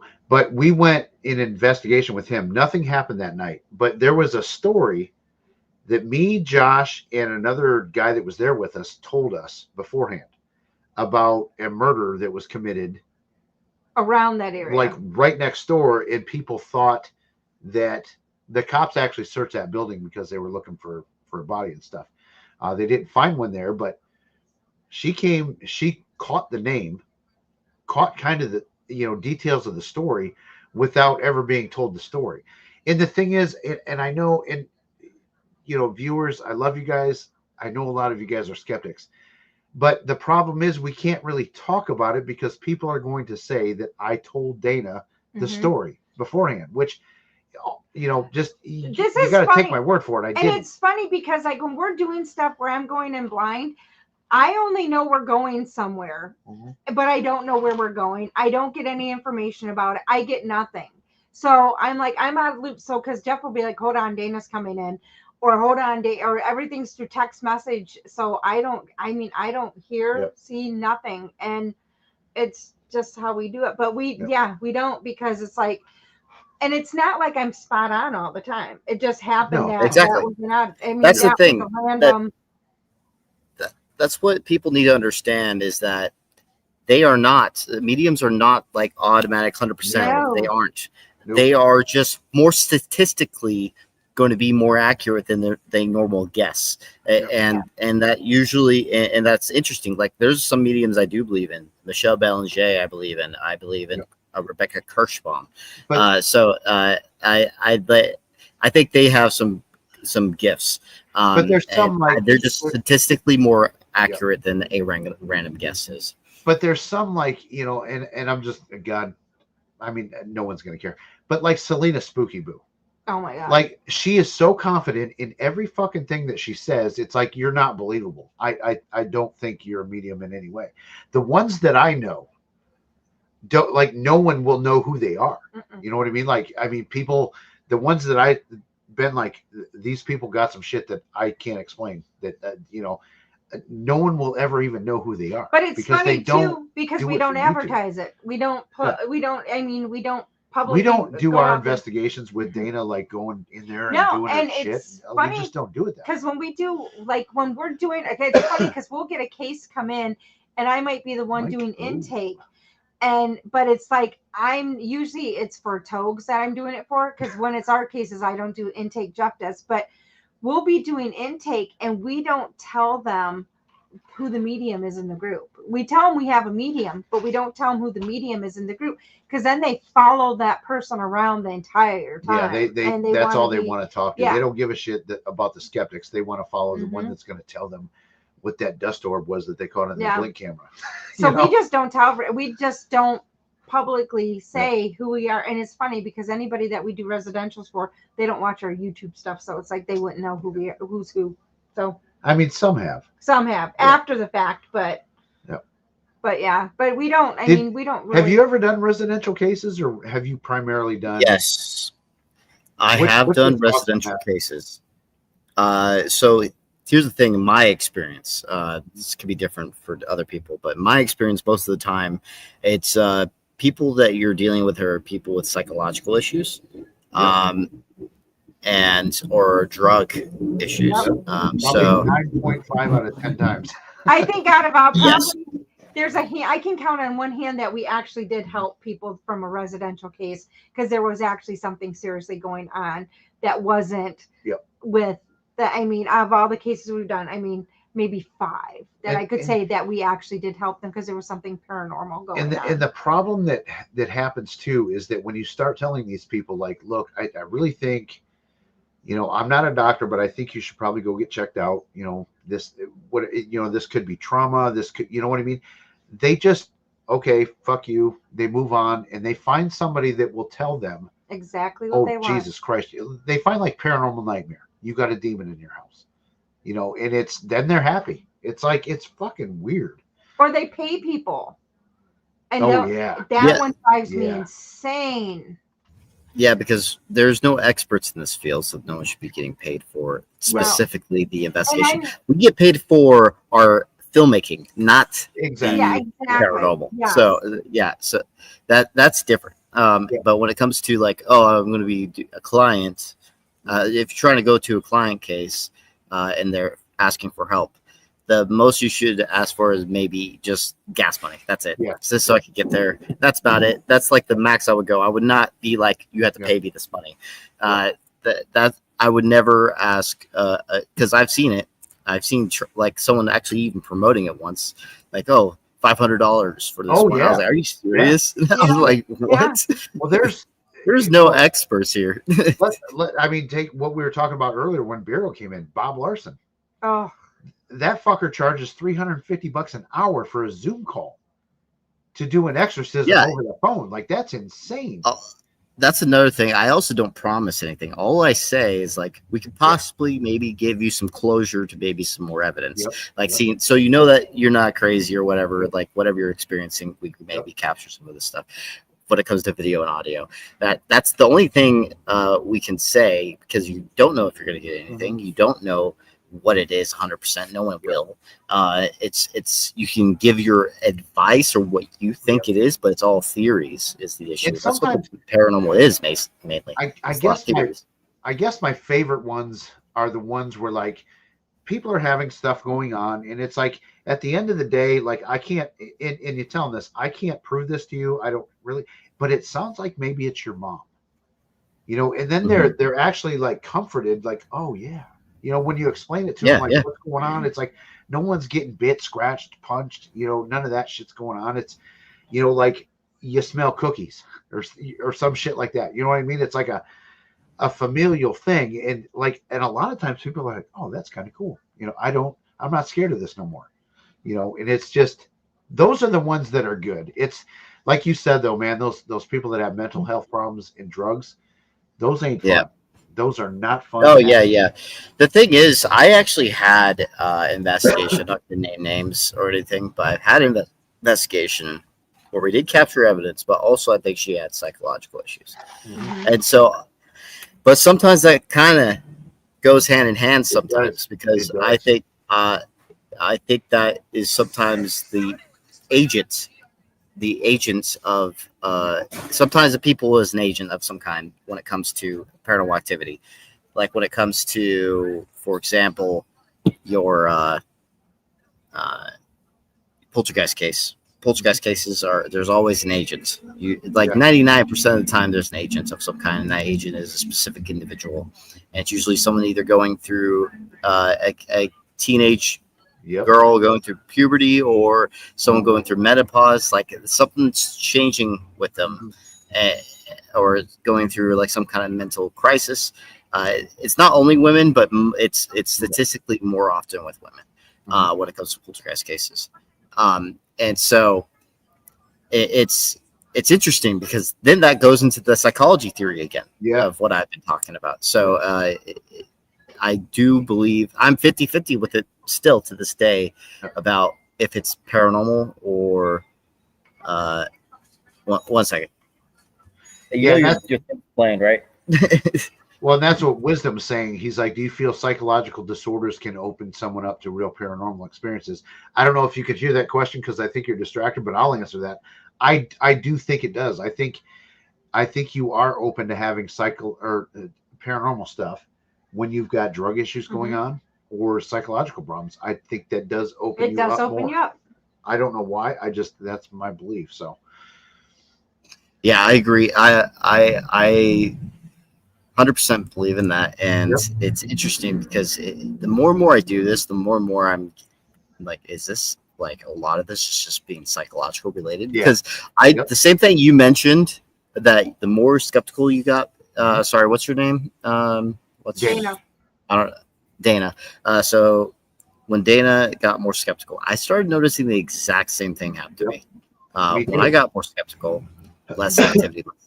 When I first started, like in my Soul Seeker days, when I was like with a different team called Soul Seekers at the time, I was getting a lot more activity, and I was in a different mindset that time though. Yep. And so ever since my mindset changed, the investigations have changed. Yeah. And so it's hard because you have to, I think, to be a good investigator, you have to be really in the middle. You can't be. Yep. You can't be once too far on each side. You have to be in the middle because I think there's spiritualism or consciousness involved because that people understand. Because I'm going to tell you right now, I've had personal experiences that, like, I don't give a shit what anybody says. I know what happened, and that shit was unexplainable. You know what I mean? So and a lot of times I have to go back to that because there for a while I did become kind of so skeptical that it's like, you got to go back to that. Well, remember that one time, you know what I mean? It's like and you cannot explain it no matter how hard you try. There's been things that have happened to me that they're just not explainable. And they weren't caught on video. I wasn't filming or anything like that. It's just things that happened. And, but so I guess I like to go back to that place when I get to that point to where I'm like, this is all bullshit. Why are we even doing this? You know what I mean? Because I go there a lot. I don't know if you do, but like I'll hit that. I used to do that in my 2019, 2018. I was starting to get to that point. And it was because of the lack of activity. I kept going on investigation after investigation, and I started getting like pretty much no activity. And I also got a lot more skeptical during that time. Until my big experience at the Conjuring House is kind of what also changed things for me. And actually, I almost quit the paranormal actually at one point. It was I quit. I believe 10 times. I actually, if it wasn't for actually meeting an agent of some one of those poltergeist agents, Yeah. I don't think Mhm. I probably would have quit. But when I met, so I don't obviously. Here's the biggest issue with this guy.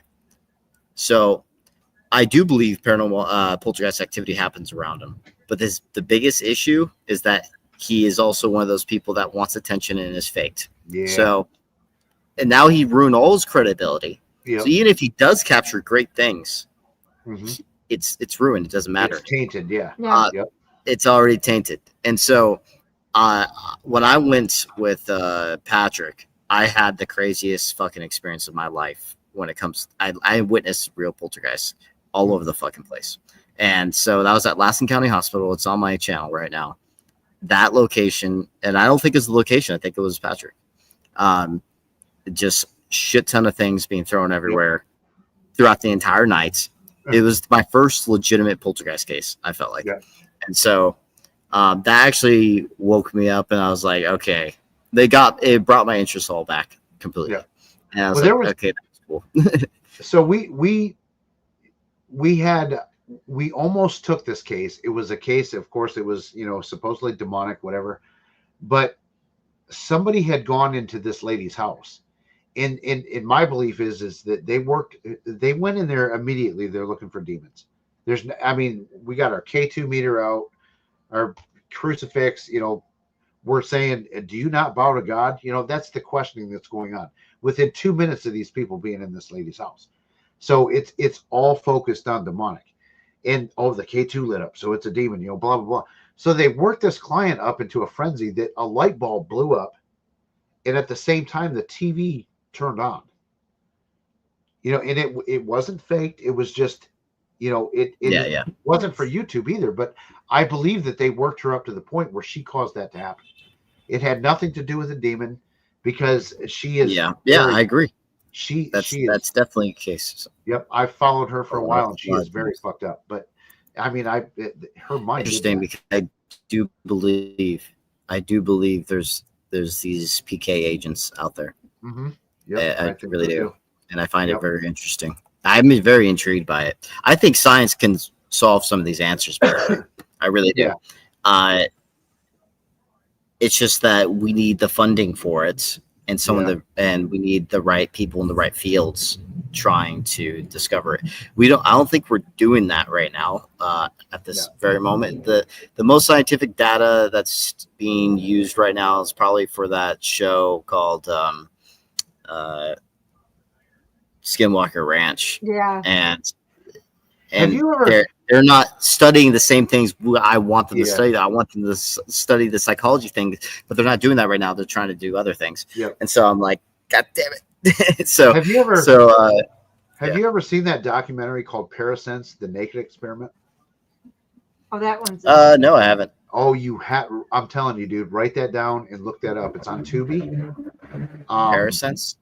Parasense: The Naked Experiment. That is like next level shit as to what we're trying to do. Like that, they actually like. I don't know. Jeff was gonna try one of the experiments. Yeah, they put these people in haunted locations like Brushy Mountain, but they hook them up to all these sensors. Naked. Yeah, but they're naked. They're buck naked in these locations, and it's all blurred. Yeah. It's not. We're not watching porn here, but that is some really cool, entertaining but scientific shit going on with what they're doing, and that's cool.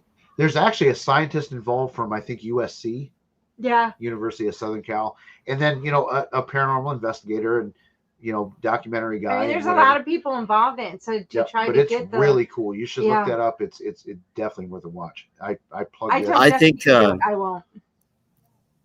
There's also some interesting things that we found out about the human body of when we die. Apparently, we have an extremely low. I think they use some kind of like photon camera or something like that we have emanate a little bit of light. And I was like, I found that interesting. Yeah. And once you die, it disappears. Yep. And so I found that very interesting. And also apparently there's been some let's say some back and forth with this one, because I hear there's two different things about this one. Apparently he did the experiment wrong or something like that, but I heard of the weight theory also, that you lose a certain amount of weight. I forgot the exact amount. Certain amount of weight when you die too. It was very small amount, very small. But that's what they were saying too. But then I've heard other things that apparently he was doing things wrong. I don't know. But he was an actual doctor. And scientist. Leanne wants to know, what do you mean by an agent? This is going back to something we were talking about. So this is psychokinesis is basically what we're talking about. So psychokinesis is usually it's by a person being able to have objects just move on their own, and it's usually happening to, like I said earlier, to teenagers that are going through their puberty stages. So usually girls. And then on top of that, it happens with women that go through menopause or guys that go through like some kind of midlife crisis or something like that. It sometimes happens. It's associated with those kind of cases, and then they become PK agents somehow. Maybe it's hormone related. I don't know. And so it's very interesting. I think extreme fear can play a factor in that too. Like people that are just, like I said, that one lady that we were talking about a second ago. I think that the fear that she had is what blew that light bulb up and turned that TV on. And I do believe that though, because look at me when I was working, because thinking back to this, I was in menopause. I was actually finishing menopause, didn't know it, but was. And I had, with my abilities, I was like getting like an upgrade. And I was like breaking computers like crazy at work. Yeah, that's another odd coincidence. Yeah. That does happen. I literally at work, I like literally broke, like just being by them. Literally, they just lost. They lost power, no energy, nothing. 3 of them in like less than 4 days. But then I also was blowing like lights. I would go, light bulbs, like every room I would go, all the light bulbs would be going out. I had that going on for like a couple weeks, and like literally I could feel myself pushing energy off on people. That's how bad it was. And I think too, science, I think science likes to get involved with things that would ultimately turn a profit. You know what I mean? And I don't know that proving paranormal shit is going to make, a drug company money. Yeah. Or something like that. You know I feel like they're more interested in other things for some reason. I find this intriguing as hell. So that's the thing is, there's also been NDE cases that have been studied. Yep. And there is some evidence, I believe, that's pretty powerful. Like they put things on top of these. What do you call it? Like these basically things you could see that they put above them that they can't see at all unless they truly float above their body. And so they have to name the things that they're seeing. And apparently there's a lot of people that have been accurate with them. And so, so I find that very intriguing. Yeah. For NDE cases. Oh, someone's in the comments saying something. NDE accounts describe that the universe is thought responsive. There it is. The psychic ability would be using this. Whoops. Oh, okay. I don't know how to read it from here because the comments are still going. Yeah, I know it. It scoots. I try to catch them. This, I would think, thoughts can affect random number generations. Yeah. It's also a skill you could practice. A long time ago, I haven't done it in a while. A long time ago, I was trying to practice it. Apparently, it is a skill you can actually learn. And I used to do a game where think of a color, and then I would have to guess it. And I used to actually do it pretty well. And then when you stop doing it, you kind of lose practice. Mm-hmm. And I heard something similar about mediumship. Mediums, they do something similar in other ways. And so, but that's like the beginner stage of like trying to open yourself up. And you have to do like the first thing that pops in your head. And so it's a game that actually was working for me. I was getting like 70% accuracy. This is back in 2015, I think it was, when I was trying this, and I was getting pretty decent at it. Yeah. It's like, because you do have to, like, I'm shut down. Like I've really not been completely open. Like I've opened up occasionally since with everything going on with my mom.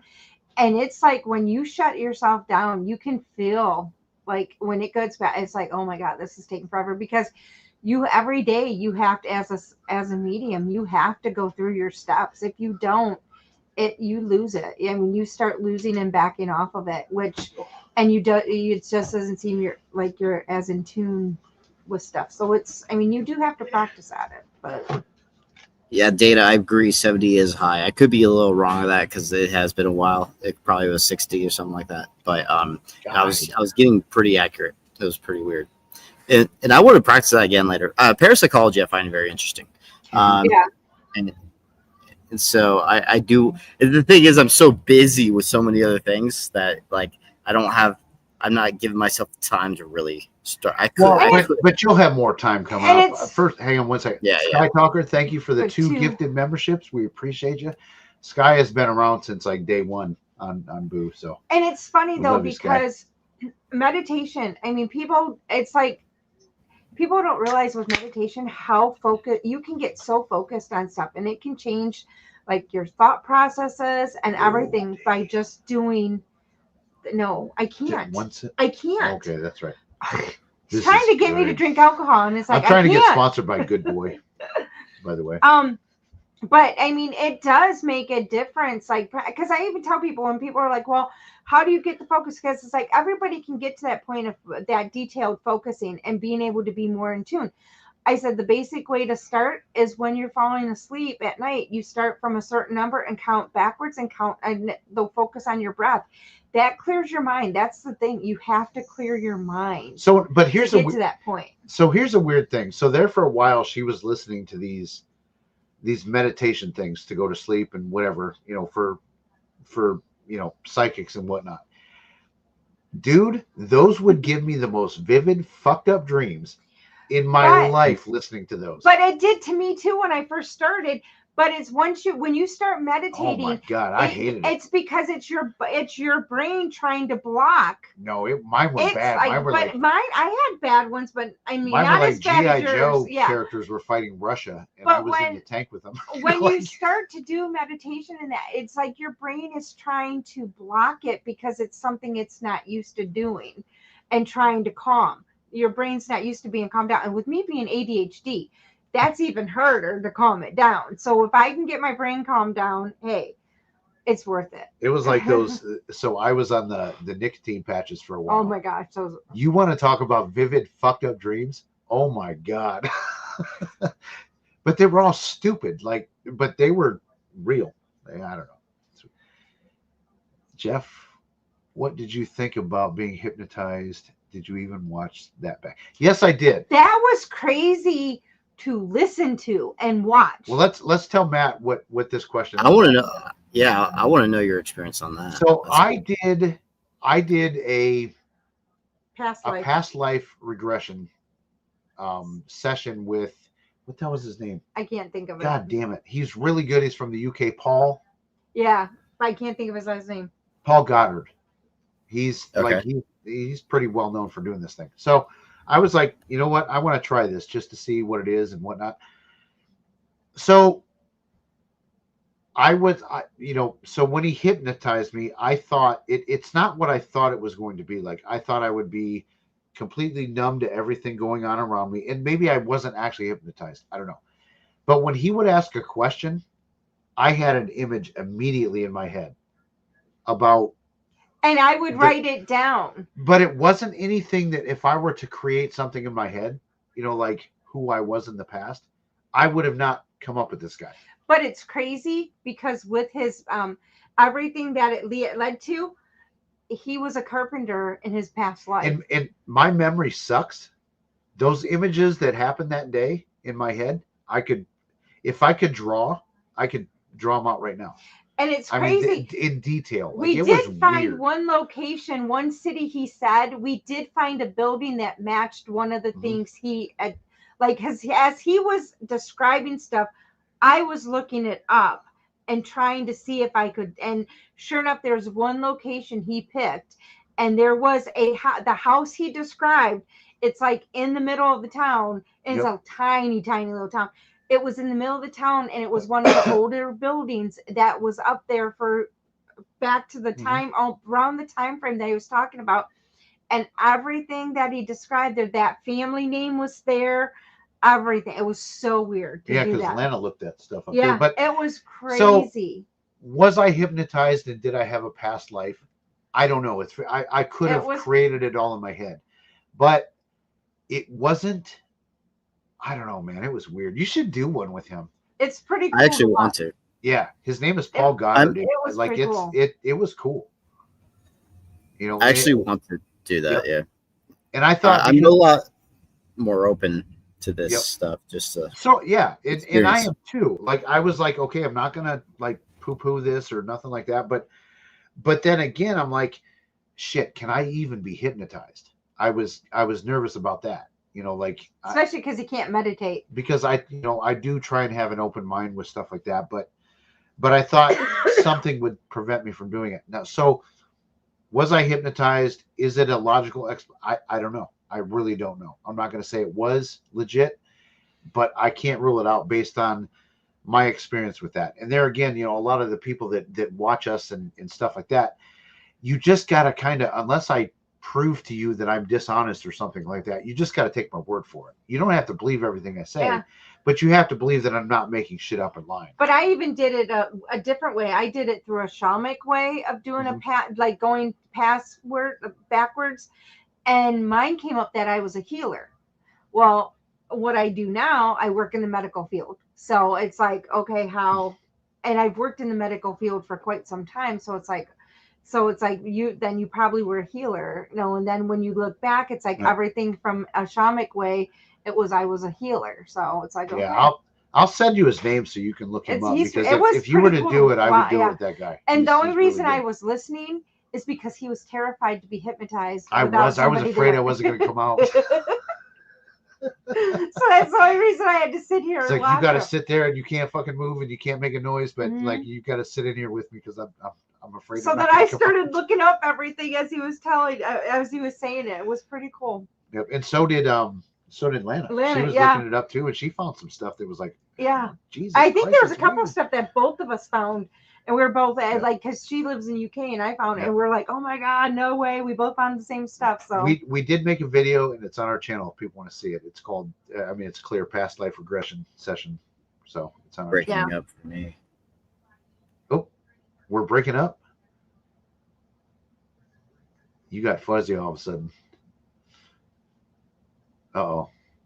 We might be losing. What do you guys? I'm back. Can you hear me? Yeah. Okay. Sorry, the internet went down. Sometimes it goes in and out over here. Gotcha. We know that feeling. Gotcha. Well, we're gonna start wrapping it up. We've got a lot more people in here now, like different. We've got some turnover here, so. If people don't know who Matt is, Matt, you want to talk about who you are and what you do and what you've done and where to go buy your stuff? I'm just another paranormal investigator, documentary filmmaker. Nothing special. No, but you're very good. You're very good. Yeah. Let's be honest. I mean, I know a lot of people know Joe Vitale, and I think a lot of people know you too. But him and Joe are the ones that have done the Conjuring House and the Monroe House documentaries. And they are really. Oh, he froze. He's got this goofy George Bush smile on our screen. It's funny. Yeah, go ahead and tell people where to find you. So, is there no more? What was your old channel? My old channel. Yeah, it wasn't always Paranormal Research Unit, was it? It used to be Devil's Hour Productions, but now I changed it. Actually, it was originally Paranormal Research Unit. Then I changed it to Devil's Hour Productions, and then I changed it back to Paranormal Research Unit because the team I have gathered, it's the perfect team. And now it's back to the team name. So, because I was doing more things as Devil's Hour Productions. I was doing podcasts. I was doing a documentary like the Harrisville Haunting that didn't involve the team. It was just a YouTube group and everything. So I was like, I changed it to the production name at the time. But now it's back to the team because we got a pretty cool team, and I got a new team member that no one knows about yet. So I'm excited to announce that. I could tell you offline, but we're doing an announcement video for it, so Yeah, it's gonna be pretty dang cool. It's actually the coolest thing Who's that's ever on the happened. team now? Who's on the team now that you can say? Okay, right now it's Joe Vitale, Jimmy Mitchell, my wife Helena Benton, and Michael? no, he's out. He had a baby. He had a baby, so he's Okay. he's kind of done now.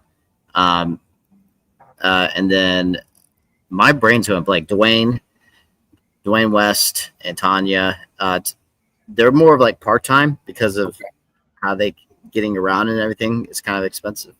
So they're part timers, and then there is Dante Reader, and then that's the ones I could say, but I can't. I don't know why I had a hard time remembering right now, but I just did. No, I go through it too. People ask me too fast, and I forget. So yeah, but that's the main team, and then there's one more that we'll be announcing later, and I'm very excited. Very excited about this one. It's going to definitely increase the quality of this team, having the team that we have right now. Yeah. Like we have Jimmy Mitchell is already in the right. He's newer, but he's already in the right mindset for the paranormal, like since the beginning. I don't know if you know Jim. Yeah, he's Ghost Quest. So I mean, yes, I actually just edited his trailer for his series. Yeah. So that's going to be coming out in September. September. No, wait. Okay. September, October. No, I think it's October actually. It's gonna. So his series trailer will be coming out in October, and his actual series will be coming out in November. So yeah, cool. Just keep an eye out. Yeah, I've talked to Jimmy quite a few times. I like him. He's a good dude. I loved his documentary, The Ghost of Carmel, Maine. Oh yeah, I liked episode 4. I liked a lot. Yeah, I liked all of his episodes except for episode 2. Dragged a little too much, but all the other episodes I really liked. Yeah. Yeah, 4 really brought everything back full circle. You know what I mean? Like yeah. Episode 1, he was a believer, and it's really good series. I'm glad he's getting it up to where he's putting it out to make some money on. So yeah, so PRU is going to be I think the coolest team. My personal opinion. It's like it's gonna. You know why too when I add this one other person. Yeah, like it's pretty cool because everyone here has the right mindset. I'm trying to teach my wife a bit more, but when it comes, like we talked about a few minutes ago, you've got to have that. You've got to be a believer, but you can't be like a fucking twin paranormal believer. You know what I mean? Exactly. You still have, like, I love Kenny Biddle to death. I'm not shit talking the dude, but yeah, he's just not. He's too far on that side.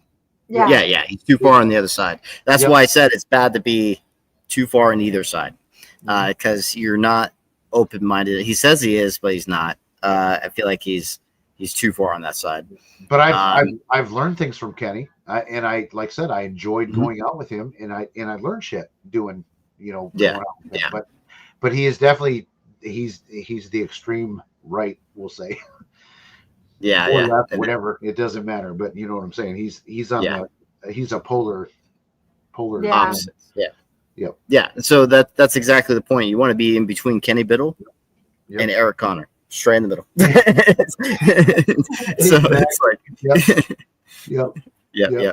So Eric Connor's a good example. I mean but like Joe says too, the guy brings energy at the end of the day too. Like, when you guys went and did the Warren convention thing, I guess Connor was like a magnet to your table. Like he's super energetic. He's also like the 100% believer type. So he's a cool guy though. He's a cool guy. And there's nothing wrong with putting and there's nothing wrong with putting skeptical people and people like that into a video or into a documentary. Like it's actually more interesting, I think. Yeah, it definitely had a dynamic to it. Yeah, right. So, all right, man, we are going to let you go and we're going to wrap it up. Okay. It's Monday and it's like I need a smoke, and you're probably ready for bed. My back. And I will tell you who it is right after we end this. Okay. Yeah. So everybody, thanks for watching. We, like I said, we weren't gonna go tonight, but I just then everything like it always comes to me like, dude, you gotta you go gotta do it. You gotta go hang out with Gotta some do people. it. Gotta do you it. gotta hang out. I love you guys. Like I love hanging out with you guys on Monday nights, even though my back is ripped right now. But like, yeah, so that's where we were. Oh, Laura was in here. I'm sorry, Laura, I didn't see you earlier, but so go ahead and hit the end live stream. We'll do the awkward ending. Bye, everyone. See you later, everybody. Thanks, Matt, for joining. Appreciate it, man. That was fun. Oh, no problem. No problem.